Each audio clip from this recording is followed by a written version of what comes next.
눈보라가 휘몰아치던 새벽 산길 한복판에서 이상한 흔적이 발견됐습니다. 눈 속에는 피로 얼룩진 흰 진돗개 한 마리가 얼어붙은 아기를 온몸으로 감싸 안고 있었습니다. 개의 몸은 여기저기 찢겨 있었고 붉게 번진 눈밭 속에서 미약한 숨소리만이 새어나왔습니다. 누가 이 아이를 이곳에 버린 걸까요? 그리고 걔는 왜 이토록 처절하게 그 곁을 지키고 있었을까요? 오늘 이야기가 궁금하시다면 영상 끝까지 꼭 함께 해주세요.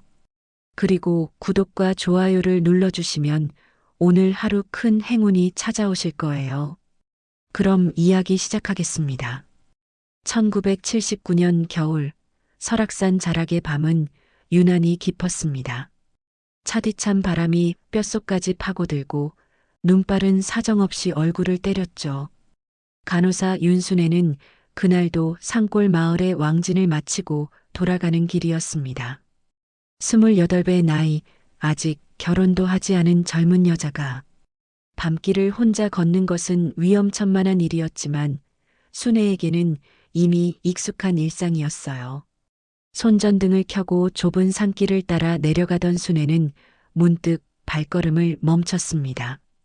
바람 소리에 섞여 들리는 미약한 소리, 처음엔 바람이 나뭇가지를 흔드는 소리인 줄 알았습니다. 하지만 귀를 기울이자 분명했어요. 아기의 울음소리였습니다. 그것도 거의 숨이 넘어갈 듯한, 간신히 생명을 부여잡고 있는 듯한 소리였죠. 이게 무슨 소리지? 순애는 급히 손전등을 사방으로 비췄습니다. 눈보라가 심해 앞이 잘 보이지 않았지만 그래도 포기할 수 없었어요. 저 소리는 분명 살려달라는 신호였습니다. 몇 걸음 더 나아가자 길 옆 바위 틈새에서 무언가가 희미하게 움직이는 것이 보였어요. 가까이 다가간 순애는 그 광경에 숨이 멎는 듯 했습니다. 진돗개 한 마리가 온몸으로 무언가를 덮고 있었습니다. 개의 몸은 이미 눈에 반쯤 덮여 있었고 털은 꽁꽁 얼어붙어 있었어요. 하지만 개는 꿈쩍도 하지 않고 그 자리를 지키고 있었죠. 한쪽 다리는 이상한 각도로 꺾여 있었고 그 주변으로 핏자국이 희미하게 보였습니다. 개는 이미 오래전부터 다친 상태였던 것 같았어요. 순애가 손전등을 더 가까이 비추자 개의 몸 아래로 작은 손 하나가 보였습니다. 아기였습니다. 작고 창백한 손이 미세하게 떨리고 있었어요. 순애는 급히 무릎을 꿇고 개를 치우려 했습니다. 이 추위에 둘 다 위험해. 비켜줘. 애를 봐야 해. 하지만 개는 낮게 으르렁거리며 경계했습니다. 낯선 사람의 접근을 허락하지 않으려는 듯했죠. 순애는 천천히 손을 뻗어 개의 머리를 쓰다듬었어요. 부드럽게, 아주 조심스럽게요.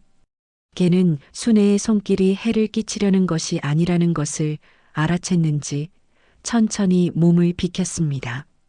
그제야 보이는 아기의 얼굴은 창백하기 그지없었습니다. 입술은 새파랗게 질려 있었고 숨소리는 거의 들리지 않았어요. 작은 가슴이 간신히 오르락 내리락 하고 있었죠. 순애는 재빨리 아기의 목에 손을 대어 맥박을 확인했습니다. 약하지만 뛰고 있었어요. 아직 살릴 수 있다는 뜻이었습니다. 순애는 서둘러 자신의 외투를 벗어 아기를 감쌌습니다. 작은 몸은 얼음장처럼 차가웠어요. 이대로 두면 저체온증으로 죽을 수도 있었죠. 순애는 아기를 품에 꼭 안았습니다. 자신의 체온으로라도 아기를 따뜻하게 해주고 싶었어요. 하지만 개도 문제였습니다. 개 역시 한쪽 다리를 완전히 쓰지 못하고 있었고 온몸이 떨리고 있었어요. 눈빛도 점점 흐릿해지고 있었죠. 이 상태로는 오래 버티지 못할 것 같았습니다. 순애는 깊은 고민에 빠졌어요. 둘 다 살려야 하는데 혼자서는 둘 다 옮길 수가 없었습니다. 어떡하지? 둘 다 데려갈 수가 없는데. 순애는 재빨리 주위를 둘러봤습니다. 몇 걸음 떨어진 곳에 오래된 야전 오두막이 보였어요. 산에서 일하는 사람들이 잠시 쉬어가는 곳이었죠. 비바람은 막아줄 수 있을 것 같았습니다. 순애는 결심했어요. 먼저 아기를 살리고 걔는 저곳에 데려다 놓고 아침에 다시 오는 수밖에 없었습니다. 미안해. 먼저 아기를 데려갈게. 순애는 아기를 한쪽 팔로 안고 다른 팔로 개를 끌어안았습니다. 개는 생각보다 무거웠지만 그래도 포기할 수 없었어요. 눈보라를 뚫고 몇 걸음을 옮겨 오두막에 도착했습니다. 안은 바람은 막아주었지만 그다지 따뜻하지는 않았어요. 순애는 구석에 쌓여 있던 마른 천과 짚을 꺼내 개의 몸을 덮어주었습니다. 그리고 자신의 목에 두르고 있던 빨간 머플러를 풀어 개의 목에 조심스럽게 묶어주었어요. 머플러는 순애가 아끼는 물건이었습니다. 돌아가신 어머니가 손수 떠준 것이었죠. 이걸로 내가 널 다시 찾을 수 있겠지. 조금만 버텨. 해가 뜨면 바로 올게. 걔는 힘없이 순애를 올려다보았습니다. 그 눈빛에는 이상한 신뢰가 담겨 있었어요. 마치 알았어. 기다릴게라고 말하는 것처럼요. 순애는 마지막으로 개의 머리를 쓰다듬고 서둘러 오두막을 나섰습니다. 뒤돌아보고 싶었지만 참았어요. 지금은 아기를 살리는 것이 먼저였습니다. 아기를 품에 꼭 안고 산을 내려가는 동안 순애의 마음은 무거웠습니다. 개를 두고 온 것이 계속 마음에 걸렸어요. 저 추위에 개가 밤을 넘길 수 있을까? 혹시 자신이 다시 올라갔을 때 이미 늦은 건 아닐까? 그런 생각들이 머릿속을 떠나지 않았죠. 하지만 지금은 아기가 우선이었습니다. 아기의 작은 숨결이 자신의 가슴에 닿을 때마다 순애는 더 빨리 걸었어요. 눈보라가 점점 거세졌지만 순애는 멈추지 않았습니다. 발이 미끄러져 넘어질 뻔한 적도 있었지만 아기만큼은 다치지 않게 꼭 안고 있었어요. 1시간쯤 지났을까? 순애는 드디어 마을 입구에 도착했습니다. 새벽 6시쯤 되었을 거예요. 하늘은 아직 어두웠지만 멀리서 닭 우는 소리가 들렸습니다. 순애는 자신의 작은 집으로 서둘러 들어갔어요. 집 안은 차가웠습니다. 순애는 재빨리 아궁이에 불을 지폈어요. 그리고 따뜻한 물을 데워 아기의 몸을 조심스럽게 닦아주었습니다. 아기의 피부는 창백했고 손끝과 발끝은 거의 감각이 없는 것처럼 보였어요. 순애는 자신의 체온으로 아기의 작은 손과 발을 감싸주었습니다. 시간이 지나면서 아기는 천천히 체온을 되찾기 시작했습니다. 작은 손가락이 움직이기 시작했고 얼굴에도 약간의 핏기가 돌았어요. 순애는 안도의 한숨을 내쉬었습니다. 다행이었어요. 조금만 늦었어도 아기는 살아남지 못했을 거예요. 아기를 두꺼운 이불로 감싸고 순애는 잠시 의자에 앉아 숨을 돌렸습니다. 온몸이 파김치가 된 것 같았어요. 하지만 쉴 수가 없었습니다. 개가 기다리고 있었으니까요. 순애는 다시 일어나 외투를 챙겨 입었어요. 해가 뜨는 대로 다시 산으로 올라가야 했습니다. 새벽녘이 되어서야 순애는 잠시 눈을 붙일 수 있었습니다. 아기는 이불 속에서 조용히 잠들어 있었고 숨소리도 안정적이었어요. 순애는 창밖을 바라보며 개를 생각했습니다. 지금쯤 추위에 떨고 있을 개가 자꾸만 마음에 걸렸죠. 해가 떠오르기 시작했습니다. 순애는 서둘러 일어나 따뜻한 죽을 끓여 아기에게 먹이려 했어요. 하지만 아기는 아직 너무 어려서 제대로 먹지 못했습니다. 순애는 천에 죽을 적셔 아기의 입술에 조금씩 발라주었어요. 아기는 본능적으로 그것을 빨았습니다. 그래, 조금씩이라도 먹어야 해. 힘을 내야지. 아기를 돌보고 나서 순애는 다시 산으로 올라갈 준비를 했습니다. 가방에 붕대와 소독약, 그리고 따뜻한 물통을 넣었어요. 개를 데려오려면 이것들이 필요할 것 같았습니다. 순애는 아기를 이불로 꼭 싸서 안전한 곳에 놓고 집을 나섰어요. 하지만 집 문을 열자마자 순애는 그 자리에 얼어붙었습니다. 문 앞 눈더미 위에 무언가가 쓰러져 있었어요. 가까이 다가가 보니 진돗개였습니다. 어젯밤 산에 두고 온 바로 그게였죠. 목에는 순애가 묶어준 빨간 머플러가 여전히 감겨 있었어요. 어제 그 개가 여기까지? 순애는 믿을 수가 없었습니다. 다친 다리로 어떻게 이 먼 거리를 온 거죠? 산에서 마을까지는 최소한 1시간은 걸리는 거리였어요. 게다가 눈보라까지 몰아쳤는데 개는 어떻게 이 집을 찾아온 걸까요? 순애는 급히 개를 안으로 들였습니다. 개는 숨은 쉬고 있었지만 상태가 좋지 않았습니다. 온몸이 얼어붙어 있었고 다친 다리는 더 심하게 부어올라 있었어요. 순애는 서둘러 따뜻한 물로 개의 몸을 닦아주고 상처를 소독했습니다. 개는 힘없이 누워 있었지만 눈으로는 방 한쪽에 누워있는 아기를 바라보고 있었어요. 너, 애를 따라온 거니? 개는 대답 대신 꼬리를 한번 흔들었습니다. 아주 미세하게요. 순애는 그제야 깨달았어요. 이 개는 아기를 지키기 위해 여기까지 온 것이었습니다. 산에서 아기를 덮어주었던 것처럼 이번에도 아기를 지키려고 온 것이었죠. 착한 녀석? 고생 많았어. 이제 괜찮아. 순애는 개의 머리를 쓰다듬으며 말했습니다. 개는 천천히 눈을 감았어요. 이제 편히 쉴 수 있다는 듯이요.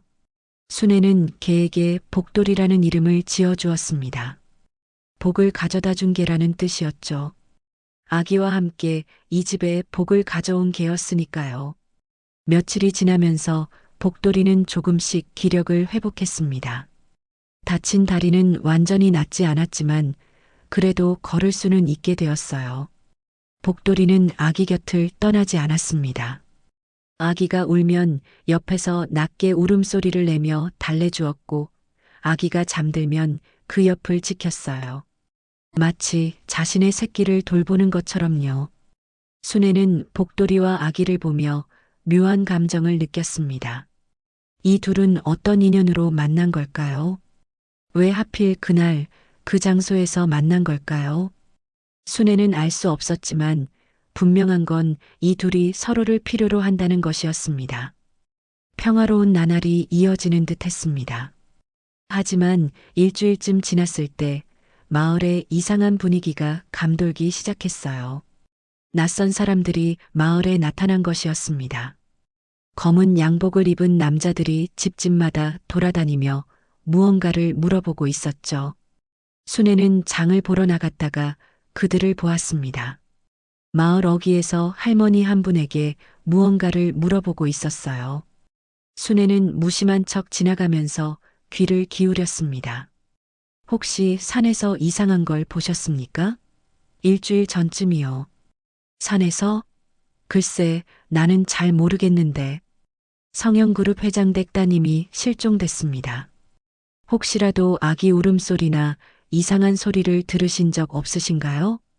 순애는 그 순간 온몸이 얼어붙는 것을 느꼈습니다. 성형그룹. 그 이름은 이 나라에서 모르는 사람이 없을 정도로 유명한 재벌 그룹이었어요. 신문과 라디오에서 자주 들리는 이름이었죠. 순애는 급히 고개를 숙이고 지나쳤습니다. 집으로 돌아온 순애는 서둘러 아기의 옷을 다시 확인했습니다. 처음 발견했을 때 입고 있던 옷이었어요. 젖어서 벗겨놓았던 옷을 꺼내 자세히 살펴보았습니다. 비록 낡고 더러웠지만 옷감의 질이 예사롭지 않았어요. 그리고 옷 안쪽에는 작은 금장 단추가 달려 있었습니다. 순애는 그 단추를 가까이서 살펴보았습니다. 단추에는 정교하게 새겨진 글자가 있었어요. SHG. 순애는 천천히 그 글자를 소리내어 읽었습니다. 성형그룹의 약자였습니다. 이 아이가 그 집안 아이란 말인가? 순애는 아기를 내려다보았습니다. 평화롭게 잠들어 있는 작은 얼굴. 이 아이가 재벌 집안의 아이라니 믿기지 않았어요. 하지만 단추가 거짓말을 할 리 없었죠. 순애는 깊은 생각에 잠겼습니다. 왜 이 아이가 산속에 버려져 있었을까요? 실종됐다고 했으니 분명 무슨 사고가 있었던 것 같았어요. 하지만 순애의 마음 한구석에는 이상한 의심이 들었습니다. 정말 사고였을까요? 아니면 누군가 일부러 그 아이를 버린 걸까요? 그날 밤 순애는 잠을 이룰 수 없었습니다. 창밖에서는 바람 소리만 들렸지만 순애는 계속해서 누군가 집을 지켜보고 있는 것 같은 느낌을 받았어요. 복돌이도 불안한 듯 마당을 서성이며 낮게 으르렁거렸습니다. 자정이 넘은 시각 복돌이가 갑자기 사납게 짖기 시작했습니다. 순애는 벌떡 일어나 창문으로 다가갔어요. 어둠 속에서 희미하게 사람의 그림자가 보였습니다. 한 명이 아니었어요. 두세 명쯤 되는 것 같았죠. 순애는 숨을 죽이고 그들의 대화를 들으려 했습니다. 낮은 속삭임이 바람에 실려 들려왔어요. 그 애는 죽은 걸로 돼 있어야 해. 살아있으면 곤란해. 확실해? 이 근처에 있다는 거? 깨 울음소리가 들린다고 했어. 이 집일 가능성이 높아. 순애는 가슴이 철렁 내려앉았습니다. 그들은 아기를 찾고 있었어요. 그것도 살리기 위해서가 아니라 없애기 위해서였습니다. 순애는 재빨리 아기를 안아 이불 속 깊숙이 숨겼어요. 복돌이는 계속해서 사납게 짖으며 대문을 향해 달려들었습니다. 한참을 그렇게 대치하다가 그림자들이 천천히 물러났습니다. 아마도 복돌이의 기세에 놀란 것 같았어요. 하지만 순애는 알고 있었습니다. 그들은 다시 올 거예요. 그리고 다음번에는 더 준비를 해서 올 것이었죠. 순애는 아기를 꼭 안고 눈을 감았습니다. 떨리는 손으로 아기의 작은 등을 토닥이며 작게 속삭였어요. 그 애가 누구든 나는 끝까지 지켜. 그날 밤 이후 순애는 결심했습니다. 더 이상 이곳에 머물러서는 안 된다는 것을요. 마을 사람들의 눈에 띄면 위험했어요. 누군가 수상하게 여기고 신고라도 하면 끝이었습니다. 순애는 보건소에 사직서를 냈어요. 이유는 건강 문제라고 했죠. 순애 씨, 정말 그만두시려고요? 마을에서 얼마나 필요한 사람인데. 소장님은 안타까워하셨지만 순애의 결심은 확고했습니다. 순애는 산 아래 외딴 초가집을 얻었어요. 마을에서 한참 떨어진 곳이었죠. 사람의 발길이 거의 닿지 않는 곳이었습니다. 이사를 하던 날 마을 사람들이 수군거리는 소리가 들렸어요. 젊은 처자가 왜 저런 산골로 들어가는 거래? 무슨 사연이 있나 보지. 순애는 신경 쓰지 않았습니다. 오히려 그렇게 소문이 나는 게 나았어요. 사람들이 함부로 찾아오지 않을 테니까요. 초가집은 낡았지만 튼튼했습니다. 방 두 칸에 작은 부엌이 있었고 마당에는 우물이 있었어요. 순애는 이곳에서 새로운 삶을 시작했습니다. 낮에는 장작을 패고 밭을 일궜습니다. 밤에는 아기를 돌보았어요. 처음엔 모든 게 서툴렀습니다. 순애는 간호사였지 어머니가 아니었으니까요. 하지만 시간이 지나면서 조금씩 익숙해졌어요. 아기가 어떤 울음을 울 때 배가 고픈지, 아플 때는 또 어떤 소리를 내는지 알게 되었습니다. 복돌이는 언제나 곁에 있었습니다. 아기가 울음을 터뜨리면 복돌이가 곁에서 낮게 울며 달랬어요. 신기하게도 복돌이의 울음소리를 들으면 아기는 조금씩 진정했습니다. 마치 서로의 언어를 아는 것처럼요. 계절이 바뀌었습니다. 추운 겨울이 지나고 봄이 왔어요. 아기는 조금씩 자랐습니다. 이제는 혼자서 목을 가눌 수 있었고 순애를 보면 방긋 웃기도 했죠. 순애는 아기에게 민재라는 이름을 지어주었습니다. 백성민, 제주제. 훌륭한 사람이 되라는 뜻이었어요. 봄이 가고 여름이 왔습니다. 민재는 이제 기어다니기 시작했어요. 복돌이는 민재가 위험한 곳으로 가지 못하게 막아주었습니다. 민재가 우물 쪽으로 가려고 하면 복돌이가 앞을 막았고 날카로운 것에 손을 뻗으려 하면 옆으로 밀어냈죠. 여름이 가고 가을이 왔습니다. 민재는 이제 붙잡고 서기 시작했어요. 순애는 그런 민재를 보며 흐뭇해했습니다.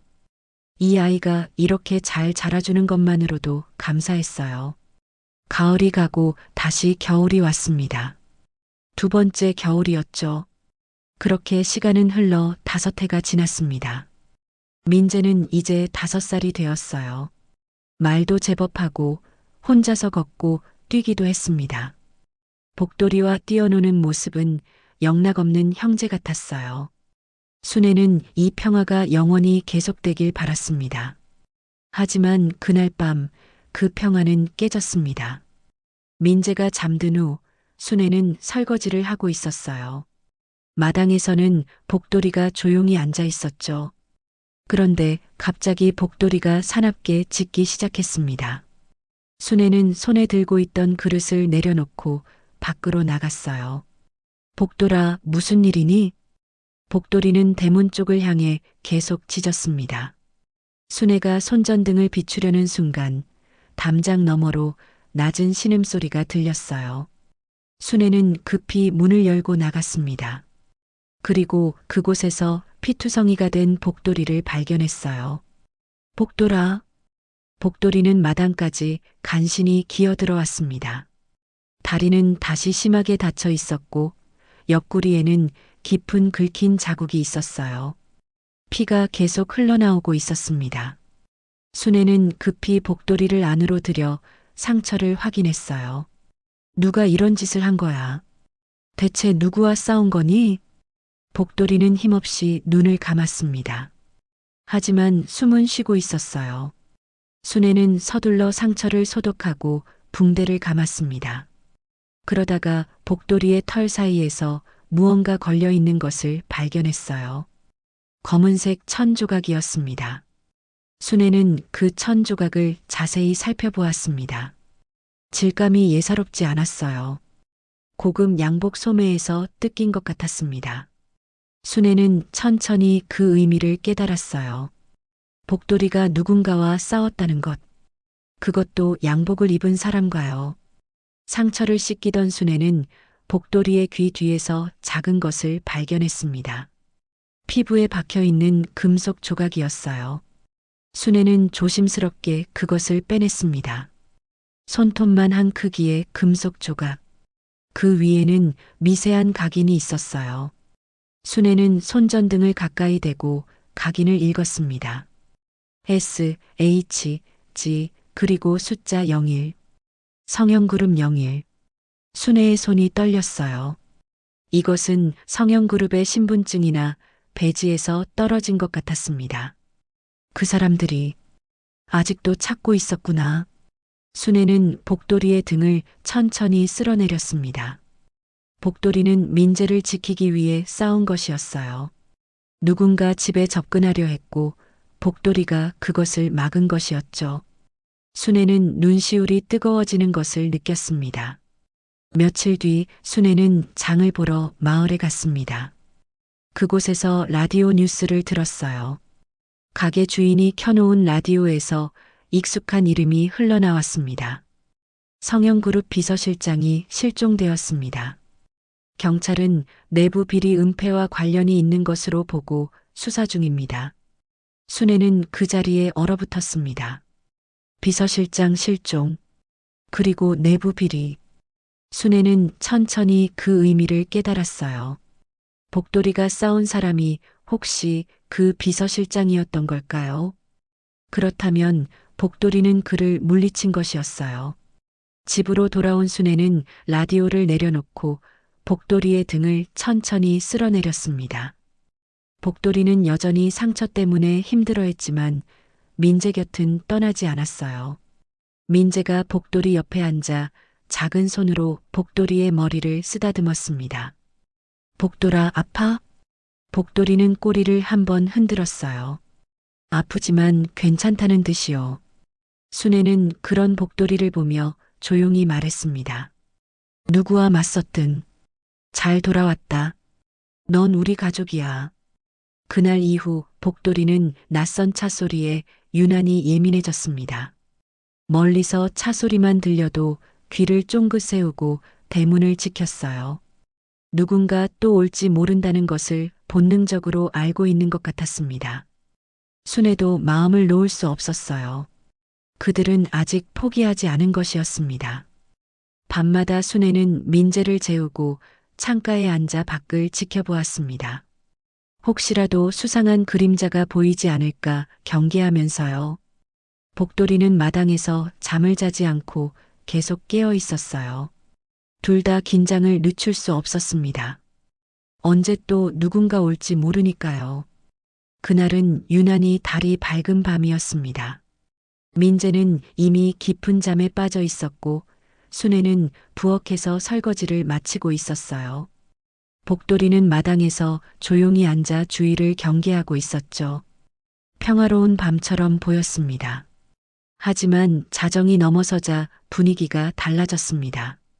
복돌이가 갑자기 귀를 쫑긋 세우더니 대문 쪽을 향해 낮게 으르렁거리기 시작했어요. 순애는 손에 들고 있던 그릇을 내려놓고 창문으로 다가갔습니다. 어둠 속에서 희미한 발소리가 들렸어요.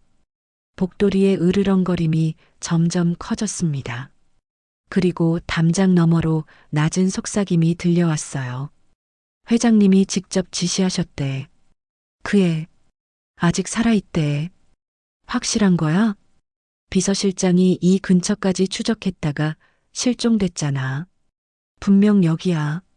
순애는 온몸이 굳어지는 것을 느꼈습니다. 그들이 다시 온 것이었어요.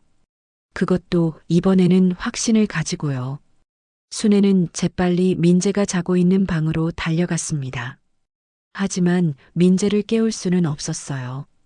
그때 복돌이가 사납게 짖으며 대문을 향해 뛰쳐나갔습니다. 순애는 창문 틈으로 밖을 내다보았어요. 두 명의 남자가 담장을 넘어 마당으로 들어오고 있었습니다. 검은 옷을 입고 얼굴에는 마스크를 쓰고 있었죠. 복돌이는 그들을 향해 돌진했습니다. 한 남자가 손에 들고 있던 밧줄을 복돌이의 목을 향해 던졌어요. 밧줄이 복돌이의 목을 감았습니다. 복돌이는 숨이 막혔지만 계속 저항했어요. 다른 남자가 쇠막대를 꺼내 복돌이를 내리쳤습니다. 개 한 마리 때문에 일이 틀어졌어. 이번엔 확실하게 처리해. 복돌이는 쇠막대에 맞았지만 물러서지 않았습니다. 이빨로 밧줄을 물어뜯으려 했고 발버둥 치며 남자들을 향해 달려들었어요. 어둠 속에서 격렬한 몸싸움이 벌어졌습니다. 남자들의 비명소리와 복돌이의 으르렁거림이 뒤섞였죠. 순애는 밖으로 뛰쳐나가려 했습니다. 하지만 민재를 두고 갈 수 없었어요. 만약 자신이 나가는 사이 그들이 집 안으로 들어오면 어떡하죠? 순애는 문 앞에서 발을 동동 구르며 밖을 바라보았습니다. 몸싸움은 점점 격렬해졌습니다. 복돌이는 한 남자의 팔을 물었고 남자는 비명을 지르며 쇠막대를 휘둘렀어요. 그 순간 복돌이의 몸이 담장 쪽으로 튕겨나갔습니다.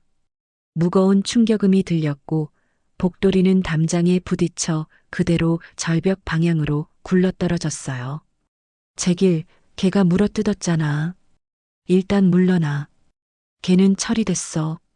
다음에 다시 오자. 남자들은 서둘러 담장을 넘어 사라졌습니다. 순애는 그들이 완전히 사라진 것을 확인하고 나서야 밖으로 뛰쳐나갔어요. 담장 너머를 내려다보니 까마득한 절벽이었습니다. 복돌이가 저 아래로 떨어진 것이었어요. 복돌아. 순애는 손전등을 들고 서둘러 절벽 아래로 내려가는 길을 찾았습니다. 좁은 오솔길을 따라 조심스럽게 내려갔어요. 가시나무에 옷이 찢기고 돌부리에 발이 부딪혔지만 순애는 멈추지 않았습니다. 복돌이를 찾아야 했어요. 1시간쯤 지났을까? 순애는 드디어 절벽 아래 바위 틈에서 복돌이를 발견했습니다. 복돌이는 축 늘어진 채 움직이지 않았어요. 순애는 급히 달려가 복돌이를 안아 올렸습니다. 하지만 복돌이는 이미 차가워져 있었어요. 복돌아, 복돌아. 순애는 복돌이의 가슴에 귀를 대보았습니다. 심장 소리가 들리지 않았어요. 이미 숨이 멎어 있었습니다. 순애는 그 자리에 주저앉았어요. 눈물이 흘러내렸지만 소리내어 울 수는 없었습니다. 민재가 혼자 집에 있었으니까요. 순애는 떨리는 손으로 복돌이의 눈을 감겨주었습니다. 그리고 복돌이 옆에 놓여 있는 것을 발견했어요. 작은 봉투 하나였습니다.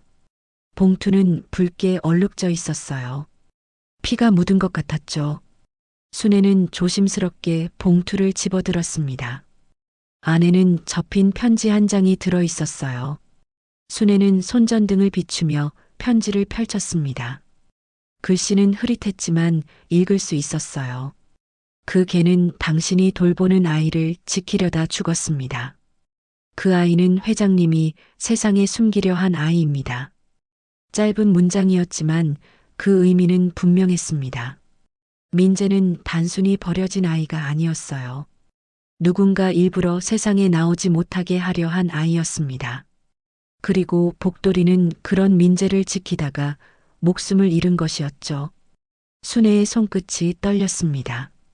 분노가 치밀어 올랐어요. 어떻게 갓난아기를 죽이려 할 수 있단 말인가요? 그것도 자신의 핏줄을요. 순애는 편지를 꼭 쥐고 천천히 일어났습니다. 태어나면 안 된다고? 그건 어른들이 만든 잘못일 뿐이야. 순애는 복돌이를 안아 집으로 돌아왔습니다. 동이 트기 시작했어요. 순애는 마당 한쪽에 작은 구덩이를 팠습니다. 복돌이를 묻을 자리였어요. 흙을 파는 동안 눈물이 계속 흘러내렸지만 순애는 손을 멈추지 않았습니다. 해가 떠오를 무렵 순애는 복돌이를 조심스럽게 구덩이에 눕혔습니다. 복돌이의 목에는 여전히 빨간 머플러가 감겨 있었어요. 순애가 처음 만난 날 묶어준 그 머플러였죠. 순애는 그 머플러를 풀지 않았습니다. 복돌이와 함께 묻어주고 싶었어요. 흙을 덮고 작은 봉분을 만들었습니다. 순애는 봉분 앞에 무릎을 꿇고 앉았어요. 그리고 낮게 약속했습니다. 복돌아, 내가 지킨 생명, 내가 이어받을게. 끝까지 책임질게. 민재가 일어나 밖으로 나왔습니다. 아이는 복돌이가 없는 마당을 두리번거렸어요. 엄마, 복돌이는? 순애는 민재를 안아 올렸습니다. 아이의 눈을 바라보며 천천히 말했어요. 복돌이는 하늘나라로 갔단다. 민재를 지키다가. 민재는 어린 나이였지만 무언가를 이해한 듯 봉분을 바라보았습니다. 그리고 작은 손을 모아 절을 했어요. 순애는 그런 민재를 안고 눈물을 삼켰습니다. 이제 자신이 복돌이의 목까지 민재를 지켜야 했어요. 복돌이를 떠나보낸 후 순애와 민재의 삶은 조용히 이어졌습니다. 봄이 가고 여름이 왔으며 가을이 지나고 겨울이 찾아왔어요. 그렇게 계절이 바뀌고 해가 바뀌었어요. 민재는 어느새 청년이 되어 있었습니다. 2022년 봄 서울의 한 동물병원에서 한민재는 수의사로 일하고 있었어요. 43세 나이 그는 이제 동물보호소를 운영하는 활동가로도 알려져 있었습니다. 민재의 보호소에는 언제나 유기견들로 가득했습니다. 버려진 개들, 학대당한 개들, 다친 개들. 민재는 그 모든 개들을 정성껏 돌보았어요. 사람들은 민재가 왜 그렇게 동물들에게 헌신하는지 궁금해했습니다. 그날도 민재는 보호소에서 일하고 있었습니다. 새로 들어온 진돗개 한 마리를 치료하고 있었어요. 개는 다리를 심하게 다쳐 절뚝거렸습니다. 민재는 그 개를 보며 문득 복돌이를 떠올렸어요. 어린 시절 자신을 지켜주었던 그 개를요. 괜찮아. 이제 안전해. 여기선 아무도 너를 해치지 않아. 민재는 개의 머리를 쓰다듬으며 부드럽게 말했습니다. 개는 처음엔 경계하던 눈빛이었지만 점차 안정을 찾아갔어요. 민재는 상처를 소독하고 붕대를 감아주었습니다. 그리고 깨끗한 담요를 깔아준 우리로 개를 옮겼죠. 며칠 후 민재에게 연락이 왔습니다. 방송국에서 다큐멘터리 촬영을 제안한 것이었어요. 동물 보호 활동을 하는 수의사들을 취재하는 프로그램이었습니다. 민재는 처음엔 망설였지만 유기동물 문제를 알리는데 도움이 될 것 같아 승낙했어요. 촬영팀은 민재의 일상을 따라다니며 카메라에 담았습니다. 보호소에서 개들을 돌보는 모습, 수술하는 모습, 입양 상담하는 모습까지요. 그리고 인터뷰 시간이 되었습니다. 젊은 여성 기자가 민재 앞에 앉았어요. 한민재 원장님, 동물 보호에 이렇게 마음을 쏟는 특별한 이유가 있으신가요? 민재는 잠시 생각에 잠겼습니다. 그리고 천천히 입을 열었어요. 어릴 때 제 생명을 지켜준 개가 있었습니다. 아, 그렇군요. 어떤 개였나요? 진돗개였어요. 복돌이라는 이름이었죠. 제가 위험에 처했을 때 복돌이가 저를 지켜주었습니다. 목숨을 걸고요. 민재의 목소리가 잠시 떨렸습니다. 40년이 넘은 기억이었지만 여전히 생생했어요.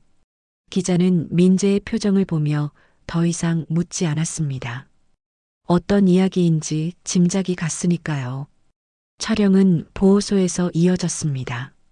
민재는 새로 구조된 개들을 돌보고 봉사자들과 함께 산책을 시켰어요. 카메라는 그 모든 순간을 담았습니다. 저녁 무렵 촬영이 끝나갈 무렵이었습니다. 원장님, 마지막으로 고향 풍경도 담고 싶은데요. 어디서 자라셨어요? 강원도 설악산 자락이에요. 거기서 한 컷 찍으면 좋을 것 같은데 괜찮으시겠어요? 민재는 고개를 끄덕였습니다. 사실 오랜만에 고향에 가보고 싶기도 했어요. 어머니 순애는 올봄에 돌아가셨습니다. 민재는 어머니의 묘소를 찾아뵙지 못한 지 몇 달이 지나 있었죠. 며칠 후 민재는 촬영팀과 함께 고향으로 향했습니다. 차를 타고 몇 시간을 달려 설악산 자락에 도착했어요. 마을은 예전과 많이 달라져 있었습니다. 낡은 집들은 사라지고 새 건물들이 들어서 있었죠. 촬영팀은 산자락을 배경으로 민재의 모습을 담았습니다. 민재는 카메라를 향해 자신의 이야기를 했어요. 어린 시절 이곳에서 자랐다는 것, 복돌이와 함께했던 시간들, 그리고 어머니의 사랑에 대해서요. 촬영이 끝나고 민재는 혼자 마을을 걸었습니다. 어린 시절 살았던 초가집 터를 찾아가 보았어요. 이미 빈터만 남아 있었습니다.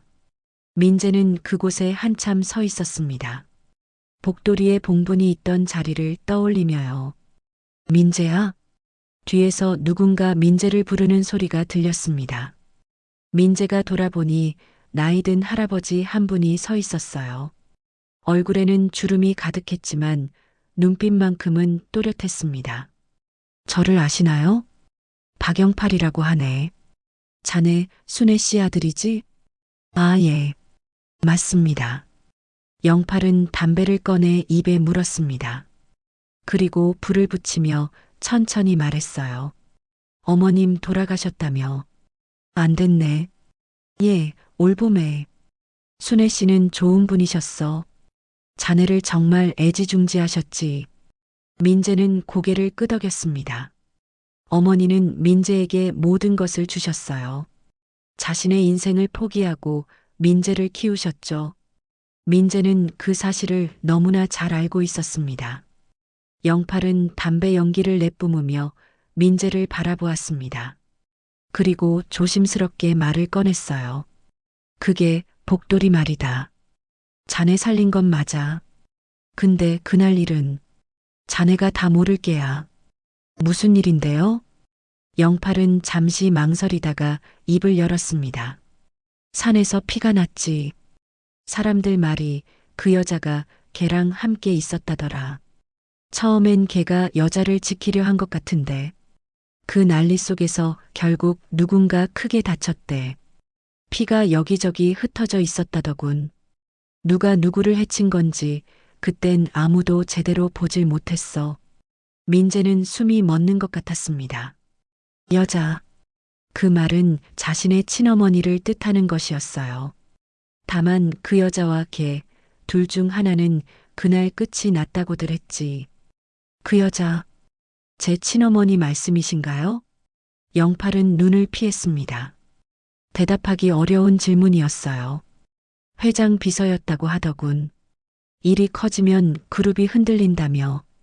위에서 전부 덮었지. 민재는 그 자리에 멈춰 섰습니다. 온몸이 굳어지는 것 같았어요. 친어머니가 비서였다는 것. 그리고 그 사건이 모두 은폐되었다는 것. 민재는 지금까지 몰랐던 진실의 조각들이 맞춰지는 것을 느꼈습니다. 더 자세한 건 나도 모르네.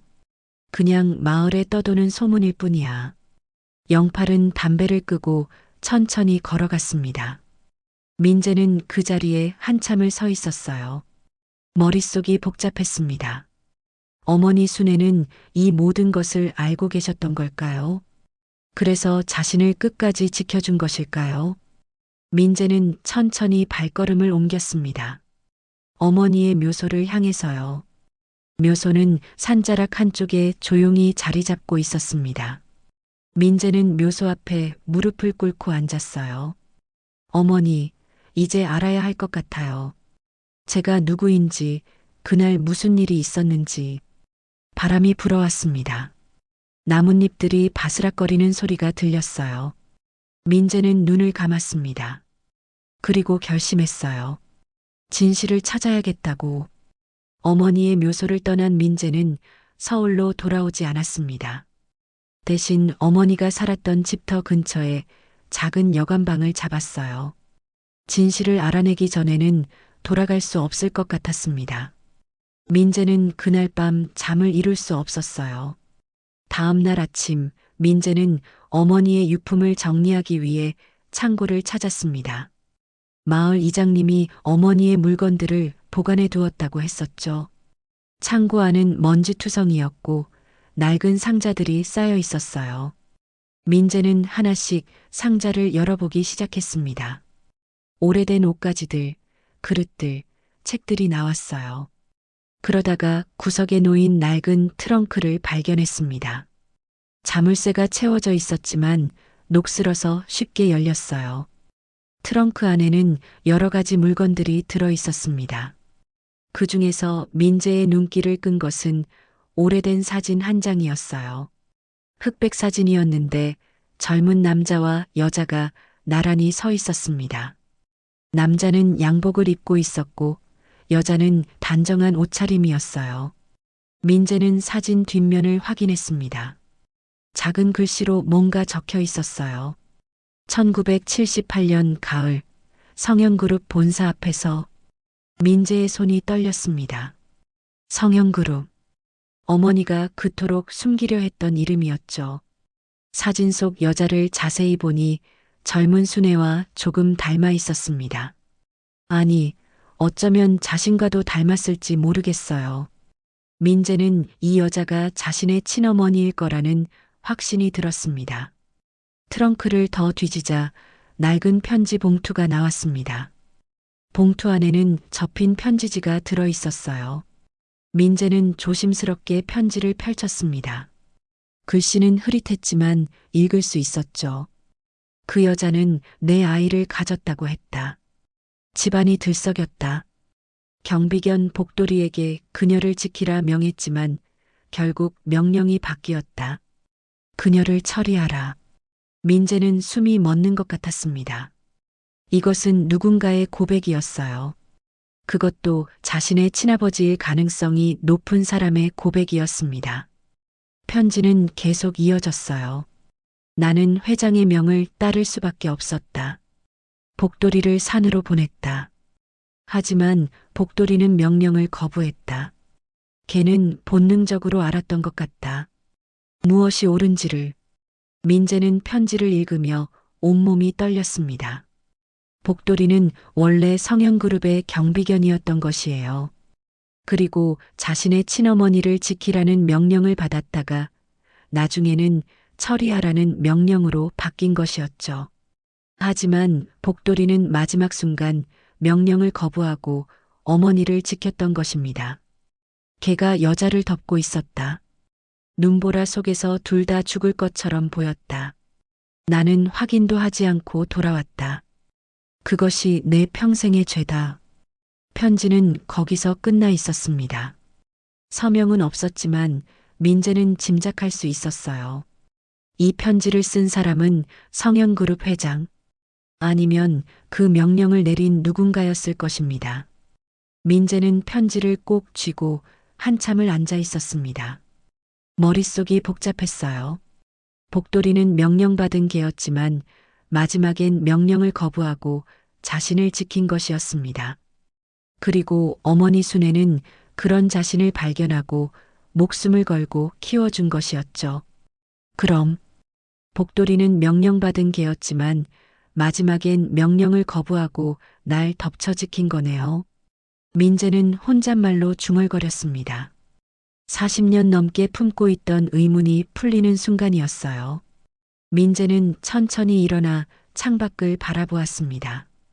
해가 서쪽으로 기울고 있었죠. 민재는 다시 트렁크를 뒤졌습니다. 혹시 더 단서가 있을지 몰랐으니까요. 그러다가 낡은 공책 한 권을 발견했습니다. 어머니 순애의 일기장이었어요. 민재는 조심스럽게 공책을 펼쳤습니다. 일기는 1979년 겨울부터 시작되어 있었습니다. 자신을 발견한 바로 그날부터였어요. 민재는 어머니의 글씨를 따라가며 천천히 읽었습니다. 오늘 산에서 아기를 발견했다. 진돗개가 온몸으로 아기를 덮고 있었다. 둘 다 살려야 한다. 나는 간호사다. 생명을 구하는 것이 내 일이다. 어머니는 매일 일기를 썼습니다. 민재를 돌보는 일상, 복돌이와의 시간들, 그리고 두려움에 대해서요. 누군가 찾아올까봐 두렵다고, 하지만 포기할 수 없다고 적혀 있었어요. 민재는 잘못이 없다. 이 아이는 그저 태어났을 뿐이다. 누구도 이 아이를 해칠 수 없다. 민재는 일기를 읽으며 눈물이 흘러내리는 것을 느꼈습니다. 어머니는 한 번도 자신을 버려진 아이라고 생각하지 않았어요. 오히려 지켜야 할 소중한 생명이라고 여겼죠. 일기의 마지막 장에는 이렇게 적혀 있었습니다. 복돌이가 떠났다. 민재를 지키다 떠났다. 나는 복돌이의 목까지 민재를 지킬 것이다. 민재는 버려진 게 아니라 지켜진 아이다. 나는 피가 아니라 살아있으니 지켜야 한다는 생각으로 이 아이를 안았다. 민재는 일기장을 덮고 고개를 숙였습니다. 어머니는 끝까지 자신을 지켰어요. 피 한 방울 섞이지 않았지만 진짜 어머니보다 더 큰 사랑을 주셨습니다. 민재는 이제 알았어요. 자신이 얼마나 큰 사랑을 받으며 자랐는지를요. 하지만 한 가지는 분명히 해야 했습니다. 성형그룹 회장, 자신의 친아버지일 가능성이 높은 그 사람을 만나야 했어요. 진실을 직접 듣고 싶었습니다. 왜 자신을 세상에서 지우려 했는지, 왜 친어머니를 그렇게 대했는지를요. 민재는 사진과 편지를 챙겨 넣었습니다. 그리고 여관방으로 돌아와 노트북을 열었어요. 성형그룹 회장에 대해 검색하기 시작했습니다. 정 회장, 85살. 현재 병원에 입원 중이라고 나와 있었죠. 찾았다. 민재는 조용히 중얼거렸습니다. 내일 당장 서울로 올라가 그 병원을 찾아가야 했어요. 진실을 마주할 시간이었습니다. 민재는 창밖을 바라보았어요. 달이 밝게 떠 있었습니다. 복돌이가 자신을 지켜주던 그날 밤처럼요. 복돌아, 어머니. 저 이제 진실을 마주하러 갑니다. 민재는 작게 속삭였습니다. 내일이면 모든 것이 분명해질 것이었어요. 다음 날 아침 일찍 민재는 서울행 버스에 올랐습니다. 손에는 오래된 사진과 편지가 든 가방을 꼭 쥐고 있었어요. 몇 시간을 달려 서울에 도착한 민재는 곧장 성현재단 병원으로 향했습니다. 고층 건물로 이루어진 병원은 위압적으로 보였어요. 민재는 안내 데스크에서 정 회장의 병실 위치를 물었습니다.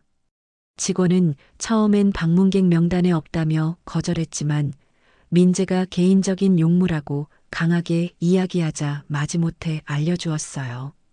최상층 특실이었습니다. 엘리베이터를 타고 올라가는 동안 민재의 가슴은 빠르게 뛰었습니다. 곧 자신의 친아버지일지 모르는 사람을 만나게 되는 것이었죠. 어떤 얼굴을 하고 있을까? 어떤 말을 할까? 민재는 깊게 숨을 들이마셨어요. 복도를 따라 걸어가자 끝에 특실 문이 보였습니다. 문 앞에는 경호원이 서 있었어요.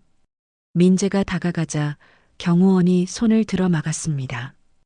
회장님은 면회를 받지 않으십니다. 개인적으로 꼭 만나뵐 일이 있습니다. 예약 없이는 불가능합니다. 민재는 가방에서 흑백 사진을 꺼냈습니다. 그리고 경호원에게 보여주었어요. 이 사진을 회장님께 전해주시겠습니까? 보시면 저를 만나실 겁니다. 경호원은 의아한 표정으로 사진을 받아들었습니다. 그리고 병실 안으로 들어갔어요. 잠시 후 경호원이 나와 민재에게 고개를 끄덕였습니다. 들어가도 된다는 신호였죠. 민재는 천천히 병실 문을 열었습니다. 안은 넓고 깨끗했어요. 창가에는 큰 침대가 놓여 있었고 그 위에 노인 한 분이 누워 계셨습니다. 산소호흡기를 착용하고 있었고 얼굴은 수척했어요. 하지만 눈빛만큼은 또렷했습니다. 민재는 침대 곁으로 다가갔습니다. 오후 햇살이 창문을 통해 부드럽게 들어오고 있었어요. 정 회장은 민재를 바라보았습니다.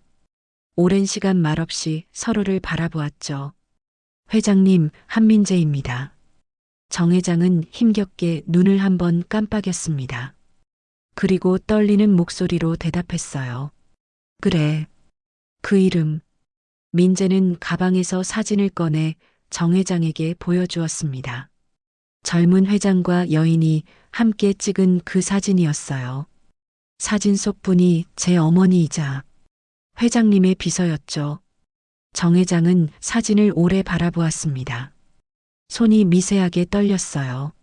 눈가가 붉어지는 것이 보였습니다. 맞다. 그 여자가 널 낳았다. 민재는 숨을 고르고 다시 말했습니다. 저는 왜 산에 버려져 있었습니까? 왜 죽어야 했습니까? 정 회장은 천천히 눈을 감았습니다. 오랜 침묵이 흘렀어요. 그리고 힘겹게 입을 열었습니다. 나는 덮으려 했다. 집안이 허락하지 않았어. 서자를 인정할 수 없다고 했지. 아버지가 회장이 명령했다. 그 여자와 아이를 없애라고. 민재는 주먹을 꽉 쥐었습니다. 분노가 치밀어 올랐지만 참았어요. 끝까지 들어야 했으니까요. 나는 비겁했다. 직접 손을 쓸 수 없었어. 그래서 걔를 이용했지. 경비견 복돌이에게 명령을 내렸다. 그 여자를 산으로 데려가 처리하라고. 정 회장의 목소리는 점점 작아졌습니다. 숨쉬기조차 힘들어 보였어요. 그런데 그 개가 사람 노릇을 했구나. 명령을 거부하고 그 여자를 지켰어. 아니, 너를 지킨 거지. 민재는 눈시울이 뜨거워지는 것을 느꼈습니다. 복돌이. 그 이름이 가슴속에서 울렸어요. 복돌이는 지켜야 할 걸 끝까지 지켰습니다. 사람보다 더 사람다웠죠. 정 회장은 눈시울을 붉히며 고개를 끄덕였습니다. 그리고 낮게 말했어요. 나는 권력 하나 지키겠다고. 사람을 버렸지. 민재는 가슴이 아팠습니다. 분노해야 할 것 같았지만 눈앞의 노인은 이미 모든 것을 잃은 사람처럼 보였어요. 권력도 명예도 이제는 다 무의미해 보였습니다. 그 간호사 여인은 잘 있나? 정 회장이 조심스럽게 물었습니다. 민재는 잠시 망설이다가 대답했어요. 올봄에 돌아가셨습니다. 마지막까지 저를 걱정하셨어요. 정 회장은 미세하게 눈을 감았습니다. 한숨처럼 긴 숨이 새어나왔어요. 그 여자는 끝까지 사람답게 살았구먼. 민재는 천천히 고개를 끄덕였습니다. 어머니 순애는 정말 사람답게 사셨어요. 자신을 희생하면서까지 남의 아이를 지켰으니까요. 저는 회장님을 고소하지 않을 겁니다. 정 회장은 놀란 듯 민재를 바라보았습니다. 민재는 차분하게 말을 이었어요. 법으로 처벌받는 것보다 더 큰 벌을 이미 받고 계신 것 같습니다. 평생 죄책감을 안고 사셨잖아요. 정 회장의 눈에서 눈물이 흘러내렸습니다. 85평생 처음 흘리는 눈물인 것처럼 보였어요. 다만 진실을 더 숨기지 말아주세요. 제 친어머니가 누구였는지, 어떻게 돌아가셨는지, 그것만큼은 세상에 알려져야 합니다. 민재는 숨을 고르고 계속 말했습니다. 저는 그 누구의 그림자도 아닙니다. 한민재로 살아왔고 앞으로도 한민재로 살 겁니다. 하지만 제 친어머니의 이름은 기억되어야 합니다. 정 회장은 힘겹게 고개를 끄덕였습니다. 말 대신 긴 숨 한 번으로 대답을 대신했어요. 민재는 그것으로 충분했습니다. 안녕히 계십시오. 민재는 조용히 인사를 하고 병실을 나섰습니다. 복도를 걸어 나오는 동안 가슴이 답답했지만 동시에 무언가 풀린 것 같은 느낌이 들었어요. 43년간 품고 있던 의문이 해결된 것이었습니다. 엘리베이터를 타고 내려오는 동안 민재는 창밖을 바라보았습니다. 서울의 하늘은 흐렸지만 구름 사이로 햇빛이 비치고 있었어요. 민재는 작게 미소 지었습니다. 병원을 나선 민재는 한강 쪽으로 걸었습니다. 강바람이 시원하게 불어왔어요. 민재는 난간에 기대어 강물을 바라보았습니다. 물은 끊임없이 흐르고 있었죠. 어머니, 복도라. 이제 알았어요. 저는 지켜진 아이였어요. 민재는 하늘을 올려다보며 작게 속삭였습니다.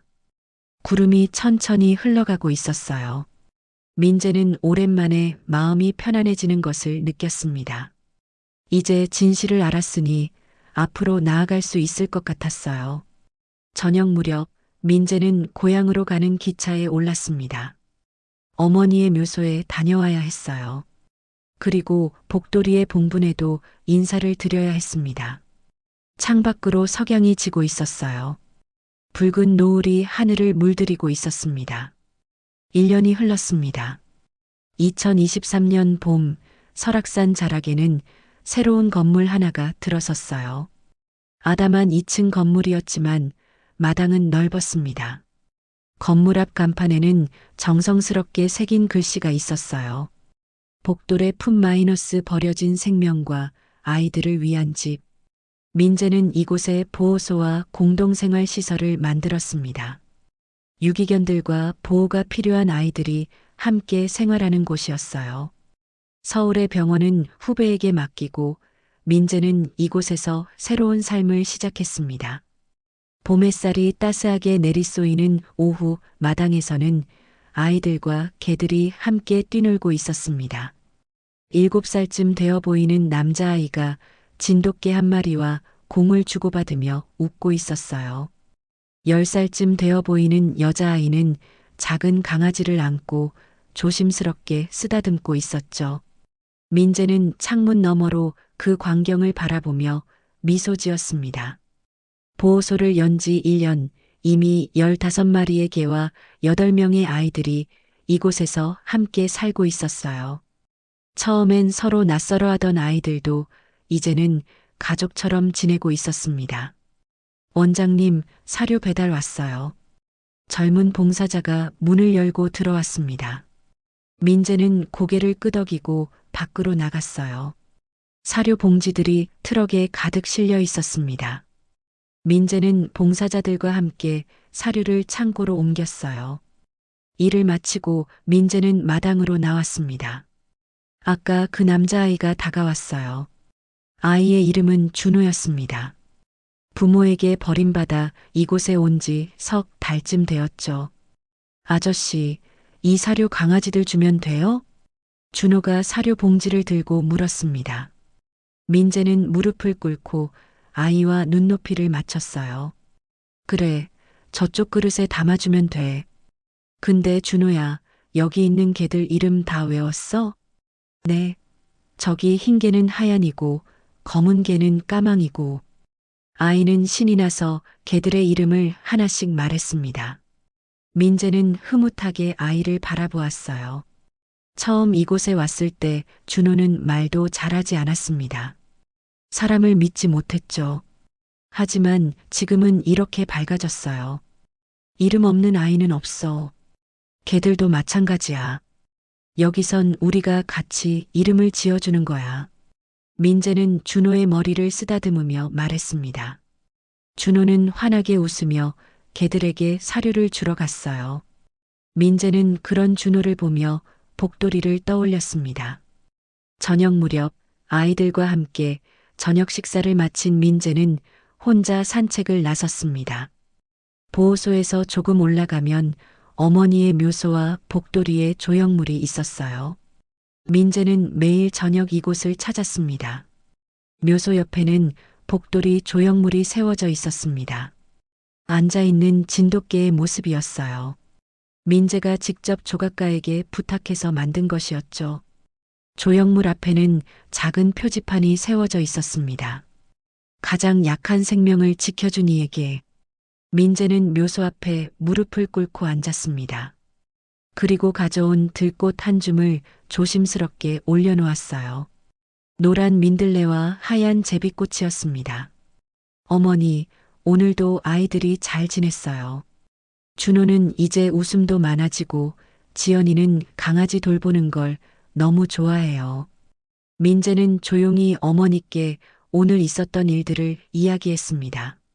마치 어머니가 바로 옆에서 듣고 계신 것처럼요. 바람이 불어와 나뭇잎들이 바스락거렸습니다. 복돌아, 너도 보고 있지? 내가 지킨 생명으로 제가 오늘을 살아요. 그리고 이제는 제가 누군가를 지키는 사람이 됐어. 민재는 복돌이 조형물의 머리를 쓰다듬었습니다. 차가운 돌이었지만 왠지 따뜻하게 느껴졌어요. 민재는 하늘을 올려다보았습니다. 석양이 붉게 물들고 있었죠. 당신들이 지킨 생명으로 제가 오늘을 삽니다. 이제는 제가 누군가의 담요가 될게요. 민재의 눈가에 잔잔한 미소가 번졌습니다. 더 이상 슬프지 않았어요. 오히려 감사했습니다. 자신이 이렇게 많은 사랑을 받으며 자랐다는 것이요. 민재는 천천히 일어나 보호소로 돌아갔습니다. 마당에서는 아이들이 여전히 개들과 놀고 있었어요. 저녁 노을이 온 세상을 붉게 물들이고 있었습니다. 아저씨, 여기 와서 같이 놀아요. 준호가 손을 흔들며 소리쳤습니다. 민재는 웃으며 아이들에게 다가갔어요. 진돗개 한 마리가 민재에게 다가와 꼬리를 흔들었습니다. 민재는 개의 머리를 쓰다듬어 주었죠. 멀리서 개 짖음과 아이들의 웃음소리가 겹쳤습니다. 바람이 지나가며 나뭇가지가 한번 흔들렸어요. 민재는 그 소리를 들으며 깊게 숨을 들이마셨습니다. 봄 냄새가 났어요. 밤이 되어 아이들을 재우고 민재는 사무실에 앉아 있었습니다. 책상 위에는 어머니의 사진과 복돌이 사진이 나란히 놓여 있었어요. 민재는 그 사진들을 바라보며 작게 속삭였습니다. 우리가 함께했던 시간 평생 잊지 않을게요. 창밖으로 달빛이 고요하게 내려앉고 있었습니다. 민재는 노트를 펼치고 내일 할 일들을 적기 시작했어요. 새로 들어올 아이를 위한 준비, 예방접종이 필요한 개들 명단, 봉사자들과의 회의 일정.